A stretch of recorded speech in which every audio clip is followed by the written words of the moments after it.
Please welcome to the stage Dr. Julio Frank from the University of Miami and Dr. Bernard Montag of Siemens Healthineers.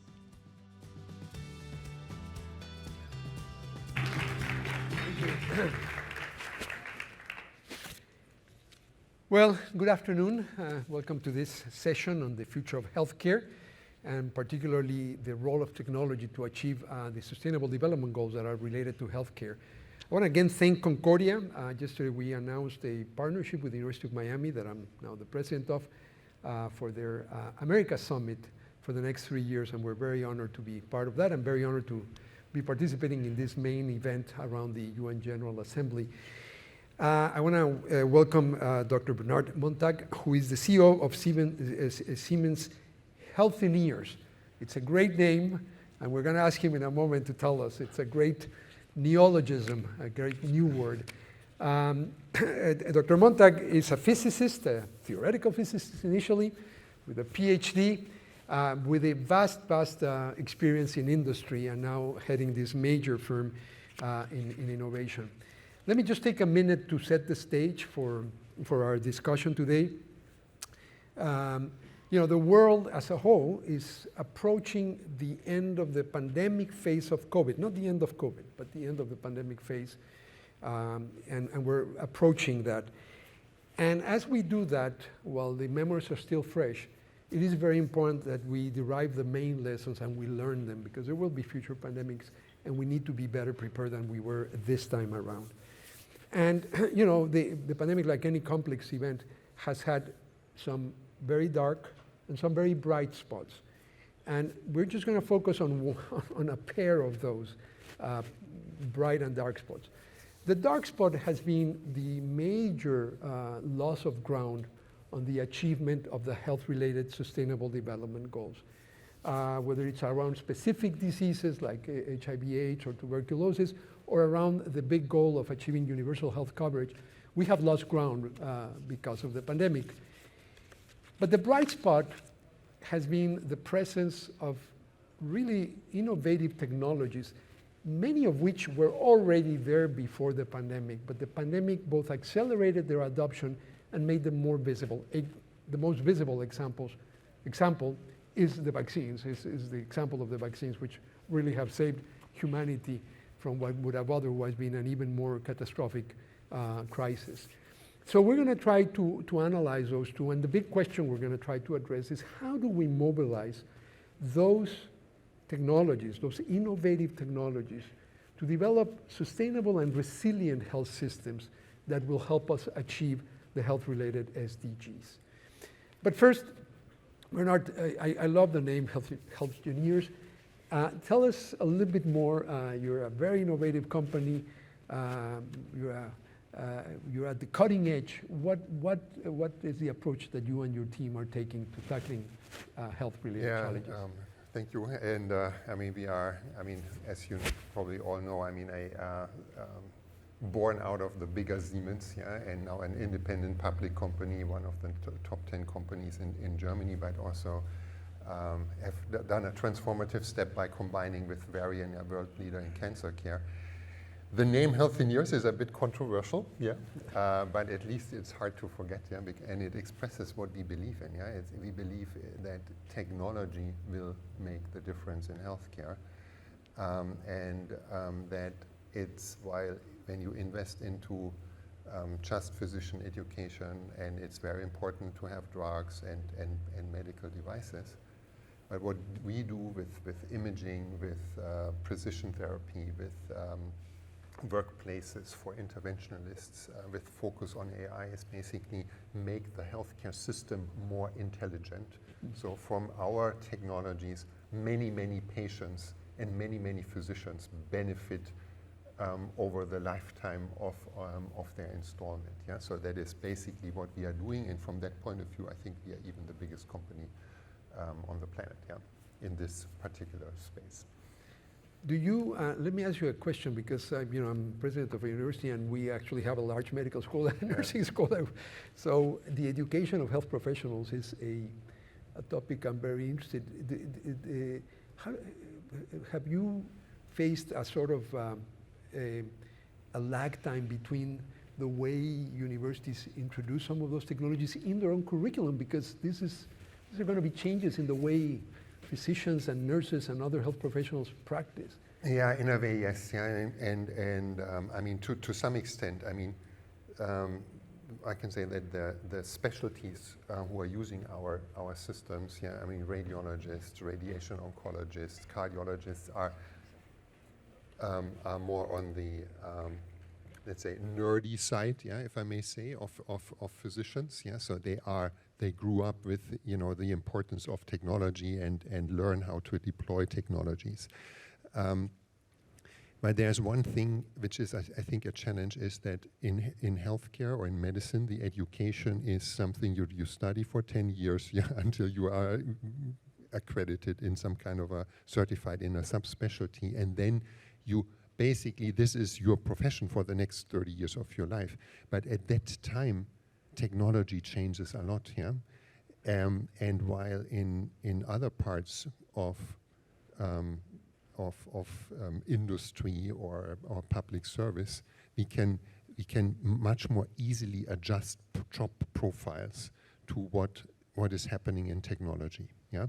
So that is one inherent challenge in healthcare, that the adoption of technology sometimes is a little bit slowed down by not really having a profession who is educated to use it, yeah, because of the curriculum.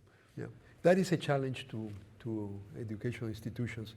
We have to reform and to adopt a perspective of lifelong learning for health professionals, so that as technology is changing the way we practice and the way we organize healthcare, the workforce is keeping up with that and it doesn't become a barrier to progress. Yes, I think this is, I mean, the paradigm in the past is, you know, you train the physician because the physician is at the core of the quality of medicine. And I don't want to doubt that. I mean, physicians are super, super important, but now technology is so, became so important, and not only to make the physician better, but in a maybe a bit philosophical way of putting it, technology can scale medicine. Yeah, you have telemedicine, you have AI, you have a COVID severity algorithm, yeah, where you can feed in the data and you see how serious is this without having to train 30,000 physicians, yeah, and with a curriculum and so on, yeah. So this also, when it comes to health equity, is such an important topic, yeah, that technology can scale the individual knowledge, and I think there we have not, we still have opportunities, let's say, yeah. Yeah, I'm glad you raised that, because I think the great bright spot here is exactly to expand access. I mean, we saw it, telehealth was there way before the pandemic, but the way the pandemic accelerated its use. So how do we bring that inclusion, that equity focus to the use of technology that for some might seem like the domain of very advanced countries, but how do we bring that to resource constraint, and how do we make them make better use of the resources they have? I think it first starts in the minds of everybody involved, including us, yeah? So I mean, what I don't get tired to say internally is that innovation always has two directions. One is to make possible what was not possible before, yeah, to be at the cutting edge of medicine, to work with the academic medical centers, and so on and so on. But it is as important to immediately after a breakthrough to think about how do you democratize this? Yeah, how do you make it simpler, more affordable? How do you need less training? How do you also build ecosystems around this, yeah, ecosystems when it comes to financing, training, and so on and so on, yeah. And this is, on the one hand, a mindset topic, but on the other hand, this is also where it is so important for us as a company to partner with governments, but also with NGOs, yeah, who are much better than we are in understanding the challenges, quote unquote, on the ground, and can help building this piece of the ecosystem, which is not us and which is not a technology question, but more a societal problem. Right. Yeah, the technology only operates in integrated, resilient, and sustainable health systems. You need to build the entire, and that's where the partnerships with both the public sector, the policymakers, and the civil society organizations that are very, very often at the front lines of care, as well as with private providers who are part of the larger ecosystem. Yes, absolutely. And I think this topic of, I mean, we have a very prominent and big access to care initiative in Siemens Healthineers, where we are looking at the 3 billion people worldwide who don't have access to the kind of healthcare we have the privilege to get.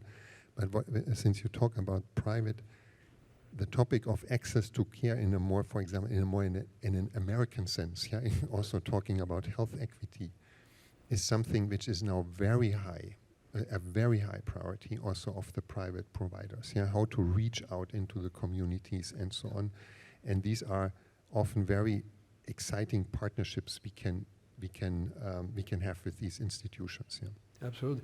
Well, as we go to the final part of our session, let's focus a little bit on the lessons learned, because we really owe it to the millions of people who lost their lives and livelihoods to make sure we learn the lessons from this pandemic so that the next time we're better prepared. To me, but I mean, a big lesson is, and a big warning, is the fact that the pandemic reflects yet again, just like climate change, the unsustainable ways we have of relating to our environment. Because pandemics are not natural occurrences, they are as anthropogenic as climate change. And reinforcing the message, the imperative of sustainable development, I think, and this is the overall topic for today, is a very important lesson. More specifically, I think one of the lessons that hurt our response was this false dichotomy between economic and health goals, which led to massive closures, including of health care facilities, or a focus only on COVID. And that led to a lot of the regressions we have seen, because there were still other issues. So I think we need to pay attention to making sure that we make those two goals mutually reinforcing. And then the last is exactly what, in my opinion, the one you are just mentioning. The pandemic made more visible and deepened pre-existing inequalities in access and in the quality of the care to which you have access. And so, you know, let me ask you then, how do you see the role of technology in addressing this and other lessons? I think these three are critical, and I think technology can help us do a better job next time. Yes, and I think this is where what I meant with this topic of scaling medicine, yeah, and making it more affordable, yeah, but I want to say something, because we are very much in a discussion about pandemic preparedness and so on, but what could we have done better? But I also want to say something where I think we can learn from COVID for other diseases, yeah, because there are more people die of cancer per year than died of COVID. When we look at COVID, it was a joint effort, what to do something against, and we had scoreboards almost. Yeah, I mean, we had the Johns Hopkins page where you could see how is a nation doing first in infection rates. Why is this nation better or not, or why is this community handling it better or not? How quickly do you is their vaccination, and there's 50%, and then you have the skeptics, and what do you do with the skeptics? But then also, how do you reach people in the communities, because it was too hard to get to the vaccination and so on. In the hidden pandemic of cancer, we don't have the same scoreboard, yeah?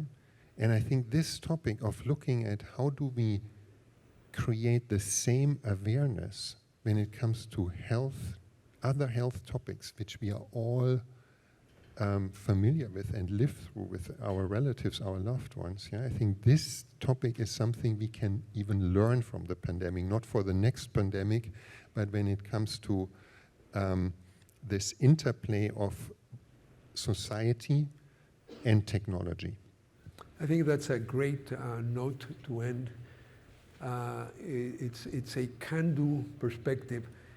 After all the suffering, all the pain that the world has gone through, I think learning the lessons, I like what you said, not just to do a better job in the next pandemic, but how do we mainstream those lessons for the regular operation of the health system to deal with the myriad other health priorities, very prominently the non-communicable disease agenda, the cancer agenda. Some cancers are communicable, but the vast array of complex problems that the world is facing.